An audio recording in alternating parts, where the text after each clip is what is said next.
Hi, my name is Keith Nitka. I'm the Battleship Operations Manager here on board Battleship Wisconsin. I want to thank you for joining me today on another Whiskey Wednesday virtual adventure. We are in the TV studio today. This is an area that is not accessible on the general admission ticket nor any special guided tour, so we are definitely behind the scenes at this point in time. And instead of me trying to figure out what exactly went on here in our TV studio, I have with me Tom Crydell. Tom is a former crew member. He served aboard Battleship Wisconsin with me during Desert Shield, Desert Storm, is a journalist in the Navy, and I'll let him explain to you what exactly that means. But he was in the public affairs office, and they ran the TV studio, also the radio station. So I'm going to let Tom explain to you what exactly goes on here. Tom, thank you very much for being here. Welcome back. Thank you very much for having me. I've done the tour a few times since they brought the ship downtown, did my Navy retirement here, but I haven't been here in 30 years, so this is fantastic. So thanks again for having me, and where we are right now is the TV studio. Where we are standing right about in through here was the actual news desk where we did the newscast from every night. We did it every night while we were underway. So there'd be a journalist, usually myself, and then an aerographer's mate who would do the weather forecast. We'd sit here and we'd do an actual newscast. Had a couple of cameras, just like this one right here next to me. And how it would work was we would do the news from around the world and around the United States. We would get that news via teletype up in Radio Central. Just think of this big spool of white paper that would spit out words, just the whole day as it came in from the Associated Press and Reuters and other things like that. So we'd go up a couple hours ahead of time. The radio would give us a huge stack of papers. We'd have to sift through them, mark them up, cut them up, and we'd figure out what was going to be on that night's news. We would also do some sports scores, and then we would do news that happened around the ship, and then we had a weather forecast, and the aerographer's mate would have a map. They would run it other side of this bulkhead. The site TV is where they actually ran the newscast from. You'd have a couple of cameramen here and the people on the air in here, and then they would actually run it over there, and we would do it live. So it would go out over the air. So any stumble, you just hear about it. So I got to say, I remember this space as being much bigger when I was on board. I was like, wow, this is small. But it's actually fantastic to be here. And this was a space. We also had talent shows on the ship. So every once in a while we would do talent shows where people would come up and just like a regular talent show, play the guitar, sing a song, tell a joke, whatever. And we would host it from here, take the news desk out, and then usually the talent would be somewhere in through here, and we would do that as well. And I can either confirm or deny that the news desk also made a great card table on Friday nights, but I may remember that wrong, okay, so we definitely won't talk about that. So we got a lot of work done as part of what we did in public affairs. We had a pretty robust crew, and we had a few different spaces on the ship. We had this space, we had Site TV next door like I talked about. Just after us through the door to go outside was the photo lab, and then down by the post office was the actual public affairs office. So we kind of owned all those different spaces, and in addition to doing TV and radio, we also did the newspaper and took photos, things like that. So it was a pretty interesting a job to have in the Navy. I did it for 21 years till I retired, and but yeah, part of my great start right here was right here where we're standing. That's awesome. That's awesome. So I'm looking at this here. I got to tell you, I wasn't part of any talent shows or anything like this. So being in here is very new to me. I'm assuming that there were some sort of screens or curtains. It was curtains to kind of sort of make it look a little more like a TV studio. Okay. And it didn't look like the nicest TV studio in the world, but we weren't looking at our X-ray thing right there in the fan room and all that. So it just gave it a little more of a professional feel. And the same thing with the table. Wasn't much of a table, but it was kind of dressed up so it looked the part. Right. Now I do remember watching CCTV. And I got to tell you, we laughed hysterically at The Simpsons because that was a big one that we watched all the time. Right. And I remember laughing hysterically with the rest of the guys in navigation at The Princess Bride, that movie, The Princess Bride, that you showed. So if I remember correctly, there were 3 CCTV channels. Right. We usually only ran 2, so we had a TV channel full of television shows, and we actually got those right from the studios through the AFRTS. And how that would happen is you would get a box that was a week's worth of TV. Okay. And then you would program it, and we would usually try to do it, the show was on Thursday nights back home, we ran on Thursday nights on the ship sort of thing, right? So we would get those TV shows, and we would program out a season of them, and that was one channel. And in between the TV shows, you probably remember those old AFRTS public service announcements, the really corny ones. Yeah, sure do. Well, public service announcements are why we could do that in the first place, because that was the information. So that's why the Navy spent money to get us these the shows to us, and pretty much got it for administrative costs as far as from the studios, but they were still mailing them and all that. So it was what was called a circuit. So this big blue heavy box would come in the mail, and if you get a bunch of them all at once, and you were one of the junior journalists like me, you would have to carry them up from wherever. So we would use them, we would finish them, and then it would go to the USS next ship. Okay. And then the next port, we would get another week or two of them. So if we were out to sea for a while, as you might imagine, there was a big old pile of blue boxes on the pier, and guys like me got to carry them up. Yeah. That's the closest thing a journalist did to hard work, so it was okay. Okay. But we would have those. And then there was another thing called the Navy Motion Picture Service, and that's where we got the movies from, again, free, from Hollywood. And they would come to the ship in a different box, and then we would program them as well. And they'd come with an expiration date, kind of like a can of peanut butter. So at the end of the expiration date, you would mail it back to them, so that way you had room for the new movies. Okay. So you get to keep a movie 2 or 3 years. As you might imagine, we would run them a lot of times over and over again out to sea, because when we didn't get new movies, didn't pull in and get new movies in port, you might see the same movie a few times. Sure. Yeah. So we ran that. And then we had a third channel primarily for training.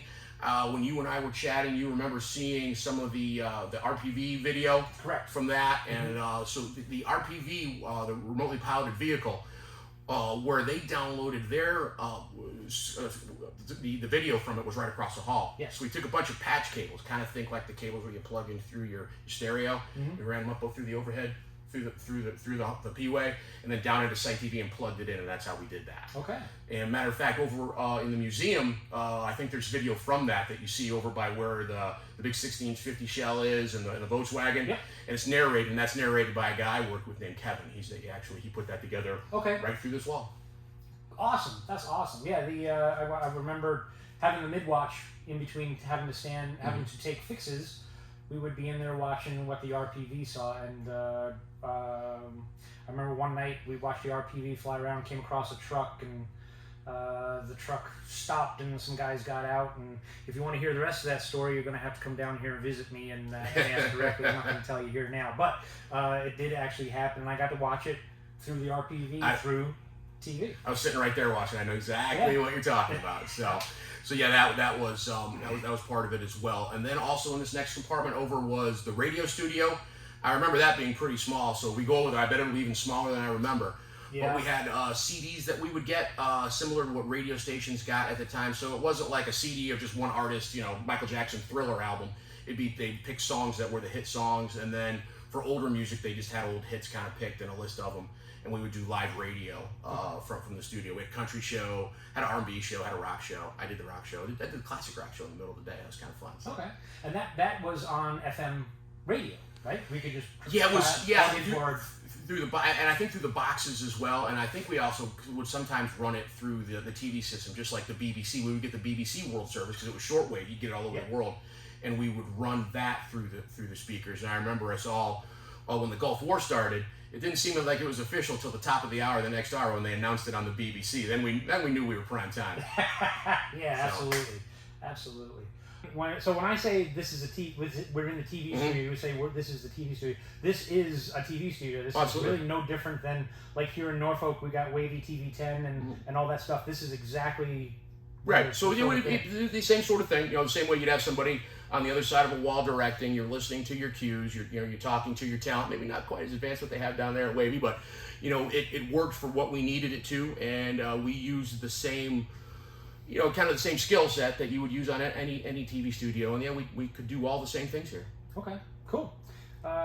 So this program is part of my City at Sea program, where I'm trying to show that we have so many different things on board Battleship Wisconsin that you actually have in your hometown. A lot of hometowns, my hometown in New Jersey, where I'm from, does not have a TV studio. Norfolk, of course, does. All the major metropolitan areas do. But Battleship Wisconsin also TV studio, radio studio, where you've got all that music going on over there and everything like that, and it's just really cool. So when you come on board Battleship Wisconsin and we talk about the City at Sea, we are literally the City at Sea. Absolutely, and we were proud to be a part of that as far as getting that little bit of home back to the sailors that were on board when we were underway. So news about what's going on back home, and music from back home, and TV shows only a few months late in movies that were going on. So it really was that touch of home that you wouldn't have without it. So that was a lot of fun. It wasn't the only part of our job, but it was the most fun part of our job. So a lot of good memories from that. That's awesome. That's awesome. So this is the Site TV studio where we would broadcast movies and TV shows, and right around the corner, right over that way, was the radio studio. So this is laid out pretty similar. A lot of the parts are gone, but this is the same. So right behind me, there would be 2 chairs, and then there was all this equipment. So you'd have a monitor, and then how we changed it. So you'd have somebody on watch here that would be changing movies, changing TV shows over here. And over here to my left would be where the editing rack was. Matter of fact, I'm looking at the Betamax or the High 8 right here that we would edit videos on. So that was here as well. Now, one thing that is very different today than it was during the cruise was because of all the gear that was in here, this was one of the most air-conditioned spaces on the ship. You would get cold and almost shiver being in here. That is not the case today. It's a little warm. But yeah, this is the exact layout of all the racks of video equipment were here in Site TV that we would run TV shows from. Now, we didn't run it all day long because you wanted people working during the workday. So a lot of our shifts were towards the end of the day, except for radio. We actually ran radio during the workday, so people would have it on in the background and could still get work done. Yeah, this was manned by, we had 4 IC-men, and sometimes the IC-men would change the movies, and then sometimes the journalists or the photographers would take a turn changing out the movies and the TV shows as well. So this is the radio studio. Most of the gear is still here. This is what chair you would sit in, and you had your CD players right here. Obviously you had a microphone right here to control it, and this is what sent it out. And yeah, I would do a radio show here in the middle of the day every day. Take requests. We had a phone in here, and it was a whole lot of fun. That was probably the most fun part of the job for those couple hours a day.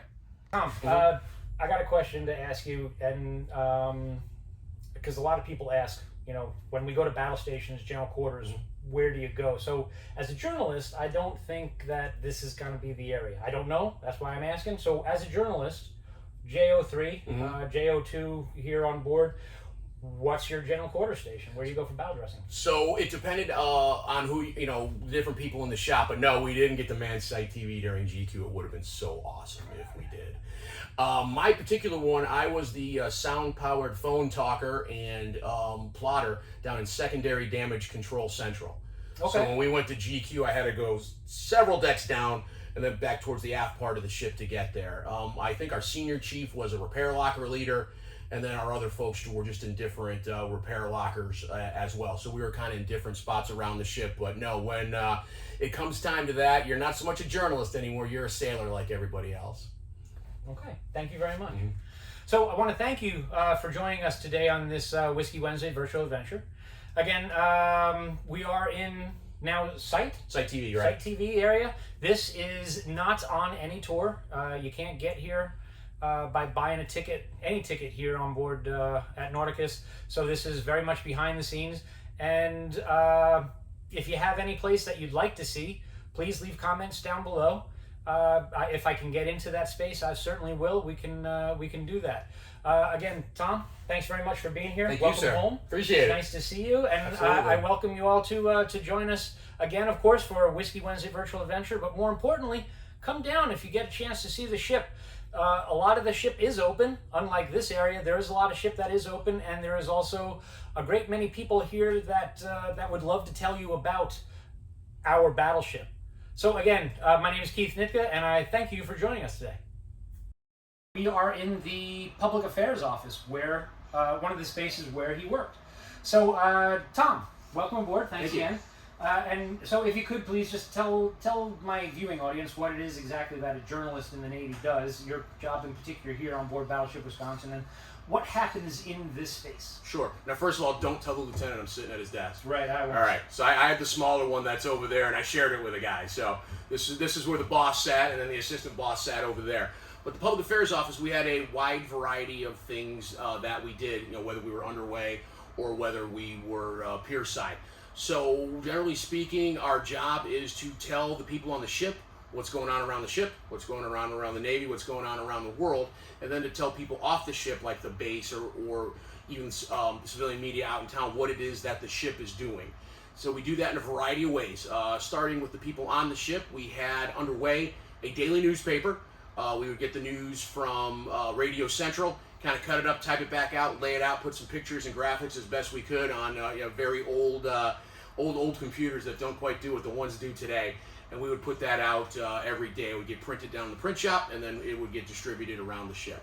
And then some of the articles in there, at least every day, according to our boss, needed to have at least one thing going on around the ship as well to make it that type of information. So we would go out, as the journalists go out, and do stories about an event on the ship, or just do a story about, we'd come to where you work, and we'd ask you, hey, what's your job? And then we'd do kind of a description of what it is that you folks do. Additionally, we put out a Familygram, and that was a quarterly newsletter that would get mailed back to your family to let them know what was going on board the ship, particularly important when we were underway. So they would kind of, have that little bit of reach of, hey, here's what's happening.